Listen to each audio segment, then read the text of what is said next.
Este podcast é um oferecimento de Construtora Vimarra 43 99993 0033, Londrina, Paraná.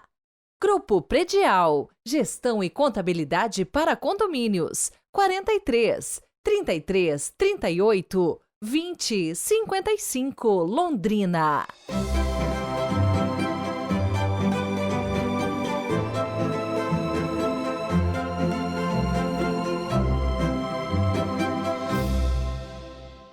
Louvado seja nosso Senhor Jesus Cristo, para sempre seja louvado. Bendito seja Deus por mais uma semana que podemos sim estar diante do Senhor e ouvir a sua palavra. Segunda-feira, 26 de fevereiro de 2024. Hoje quero mandar aquele super abraço, acompanhado, é claro, das minhas orações, para a Dulce Maria de Caucaia, Ceará, Laura Lamonier, de Formiga, Minas Gerais, Marta Aparecida, de Ribeirão Preto, São Paulo. Parabéns pela ocasião do aniversário e que Deus as ilumine sempre. Iniciemos com a oração do dia.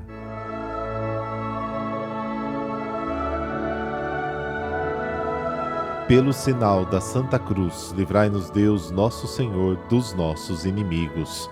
Ó Deus, que para remédio e salvação nossa, nos ordenais a prática da mortificação, concedei que possamos evitar todo o pecado e cumprir de coração os mandamentos do vosso amor. Amém.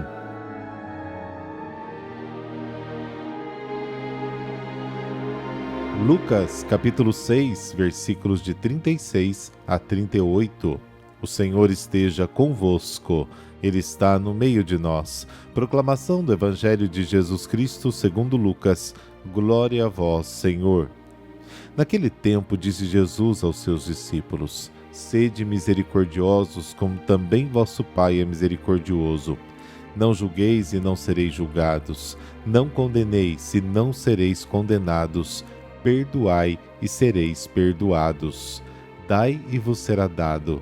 Uma boa medida, calcada, sacudida, transbordante, será colocada no vosso colo, porque com a mesma medida com que medirdes os outros, vós também sereis medidos. Palavra da salvação. Glória a vós, Senhor.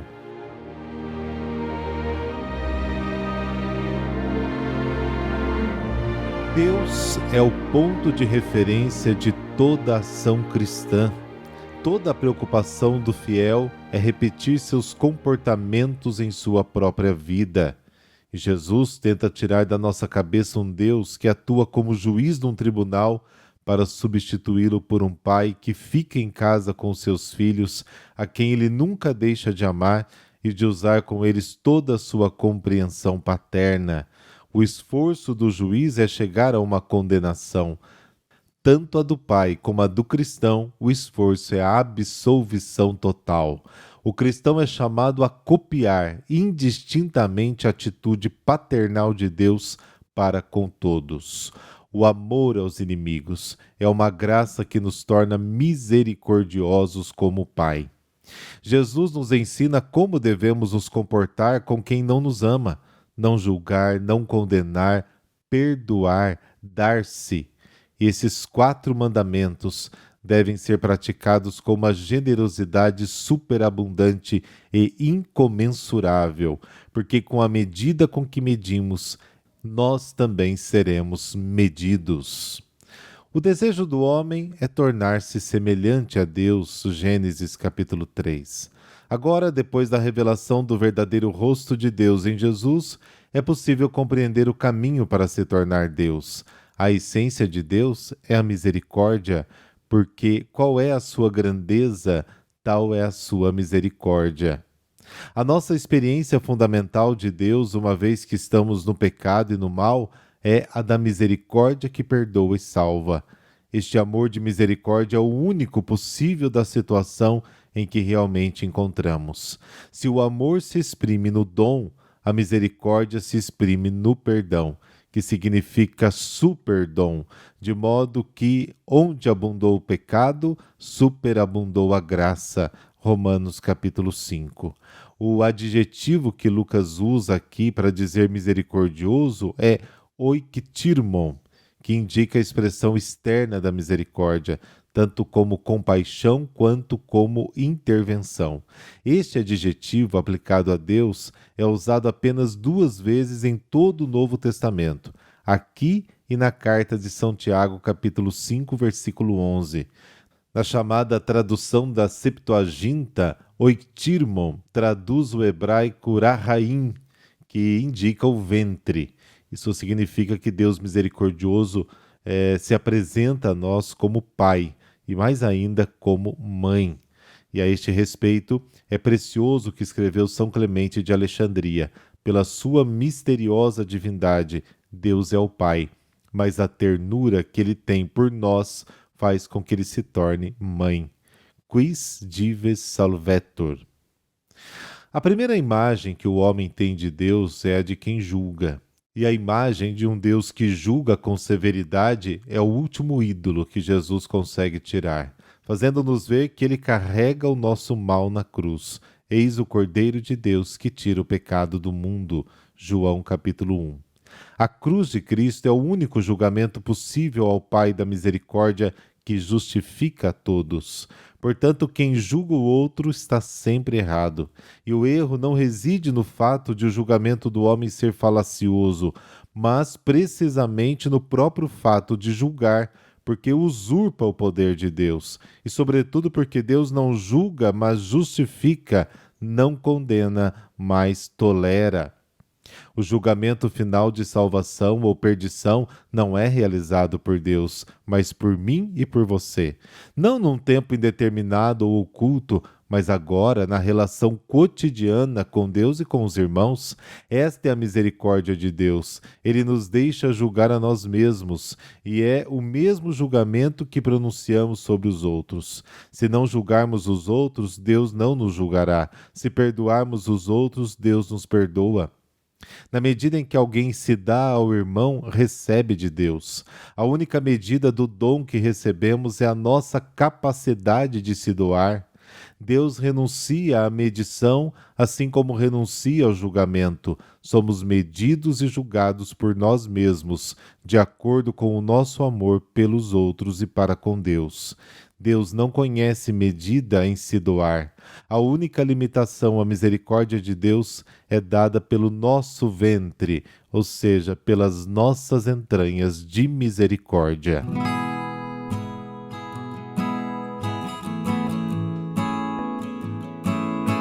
Hoje a igreja celebra São Porfírio, o restaurador da fé de um povo.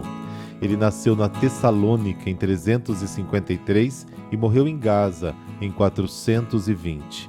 São Porfírio nasceu de uma família rica e com 25 anos mudou-se para o Egito, onde entrou no monastério de Esquete, no deserto. 5 anos depois ele viajou para Israel para visitar os lugares santos e residiu numa caverna perto do Rio Jordão por mais 5 anos em profunda solidão. Neste período, ele adoeceu profundamente e resolveu gastar seus últimos dias em Jerusalém, onde poderia estar perto dos lugares onde Jesus Cristo viveu. Sua austeridade era tão grande que a doença agravou e ele só podia visitar os lugares santos apoiado num pedaço de madeira. Um amigo seu, chamado Marcos, propôs ajudá-lo, oferecendo seu braço, mas Porfírio recusou a ajuda, dizendo: "Eu vim até a Palestina para procurar o perdão dos meus pecados e não devo procurar o conforto de ninguém", dizia Porfírio. Neste sofrimento ele viveu alguns anos, com um olhar sereno e feliz. Só uma coisa ainda o incomodava: sua riqueza deixada na Tessalônica. Um dia chamou seu amigo Marcos e lhe deu ordens para ir até sua casa e vender suas propriedades. 3 meses depois, seu amigo retornou trazendo grande quantia em ouro.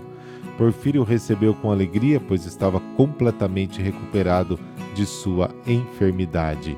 O santo explicou ao amigo que dias antes, durante um acesso de febre, ele tinha sentido vontade de caminhar até o Calvário. Lá chegando, ele teve uma queda como um desmaio e pensou ter visto Cristo na cruz. Implorou ao mestre que o levasse com ele para o paraíso. Jesus então apontou-lhe a cruz e pediu que ele a carregasse.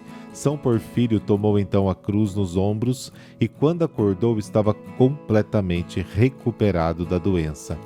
O santo distribuiu então seus bens entre os pobres de Israel. Para sobreviver, Porfírio aprendeu a fazer sapatos e tornou-se um grande sapateiro.